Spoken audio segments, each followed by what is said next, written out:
Assalamualaikum warahmatullahi wabarakatuh.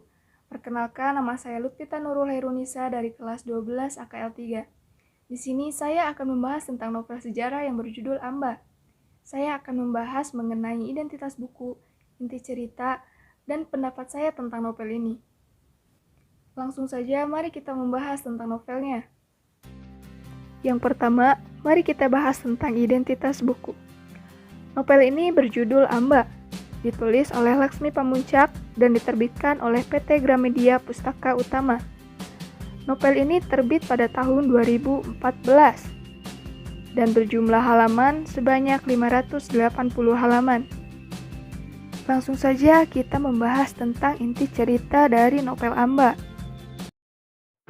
Amba Kinanti adalah seorang perempuan dan anak dari seorang guru di Kadipura. Ia adalah anak pertama dari 3 bersaudara.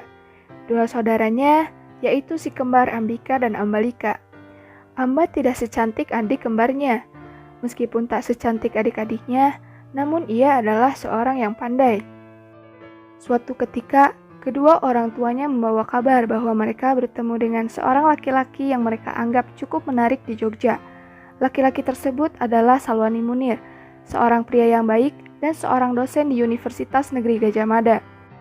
Kedua orang tuanya ingin menjodohkan Amba dengan Salwa. Namun, Amba merasa tidak cocok dan tidak sealiran dengan Salwa.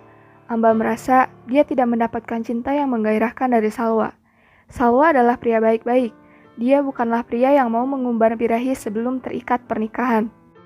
Suatu saat, Salwa harus tinggal setahun di Surabaya untuk bertugas.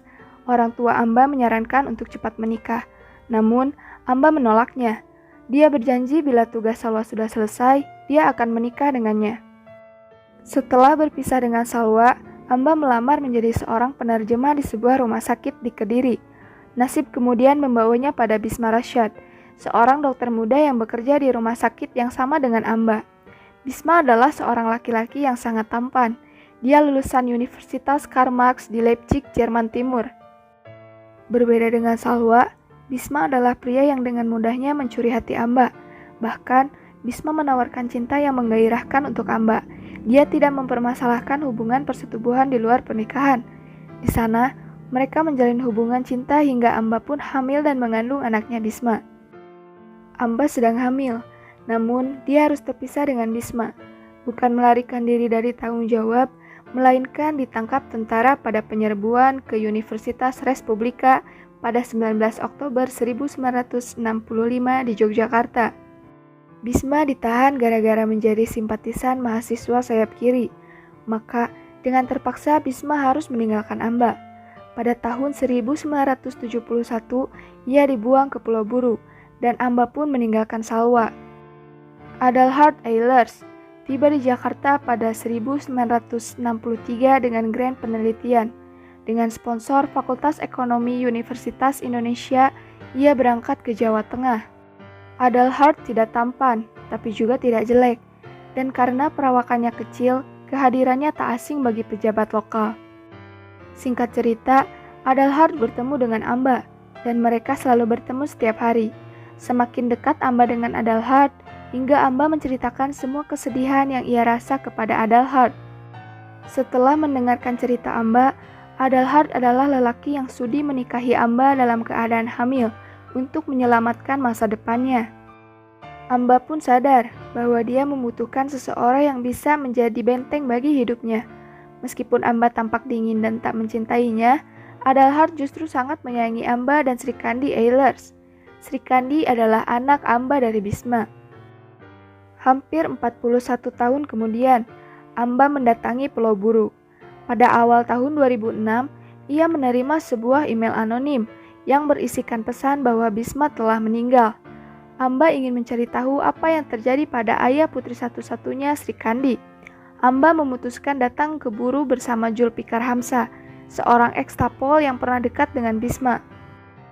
Perjalanan panjang dimulai dan mempertemukan Amba dengan Samuel, seorang lelaki asli Buru yang terombang-ambing ke Belanda di masa kecilnya. Tanpa disadari, Samuel luluh dan terpikat pada Amba karena keanggunan dan karismanya. Padahal, ibunya saja bisa jadi lebih muda daripada Amba. Setelah melakukan perjalanan yang panjang di buru, di sana pula Samuel harus berpisah dengan wanita yang disukainya. Saat di perjalanan dalam pesawat, Samuel membaca surat dari Amba. Samuel melipat surat itu setelah membacanya 2 kali dan memasukkannya ke dalam tas. Samuel teringat adalah Hart Ehlers, lelaki yang merelakan hidupnya demi cintanya pada Amba. Samuel mulai merasa rela dan mengerti. Perasaan itu tetap menyertainya sampai pesawat mendarat di Jakarta.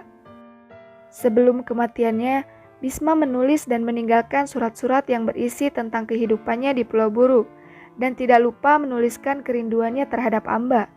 Bisma memasukkan surat-surat itu pada tabung bambu dan disimpan di bawah sebatang pohon meranti di kampung Walgan. Di dalam surat itu juga berisi tentang situasi genting yang membuat Bisma mati terungkap. Ada beberapa faktor yang menyebabkan kematian Bisma, tetapi satu sama lain saling bertentangan. Pertama, bahwa Bisma ikut terbunuh dalam kekerasan di perkebunan tebu sekitar pabrik gula Ngadirejo di Kediri. Kedua, bahwa Bisma terluka dalam penyerbuan di Universitas Respublika Yogyakarta dan ketika dalam perawatan melarikan diri tanpa diketahui sebabnya ke Boyolali lalu ke Blitar. Ketiga, bahwa Bisma termasuk salah satu tahanan yang diciduk dari Sanggar Bumi Tarung dan disekap di Benteng Vredeburg dan tewas karena penyiksaan. Surat-surat tak pernah punya akhir, karena yang datang selanjutnya ketika kebenaran telah diketahui selalu membawa kisah tersendiri. Untuk Amba, itu adalah bukti bahwa Bisma benar-benar mencintainya.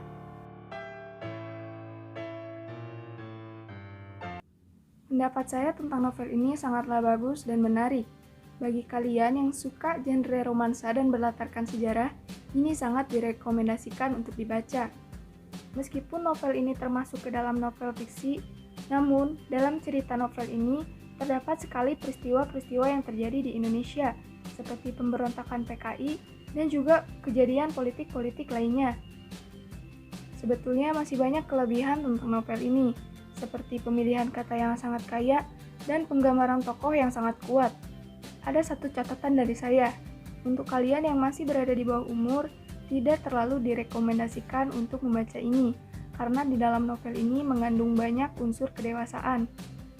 Mari kita membahas sedikit tentang sang penulis Laksmi Pamuntjak. Laksmi Pamuntjak lahir pada tanggal 22 Desember tahun 1971. Ia adalah seorang novelis, penyair, esais, jurnalis, dan penulis kuliner berbahasa. Ia kerap menulis untuk sejumlah media Indonesia dan internasional, dan mendapatkan beberapa penghargaan. Berikut adalah penghargaan yang ia dapatkan.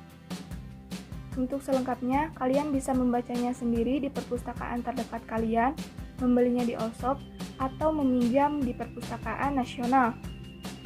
Demikian pembahasan novel sejarah Amba yang bisa saya sampaikan. Saya meminta maaf bila masih banyak kekurangan dan kesalahan. Wassalamualaikum warahmatullahi wabarakatuh.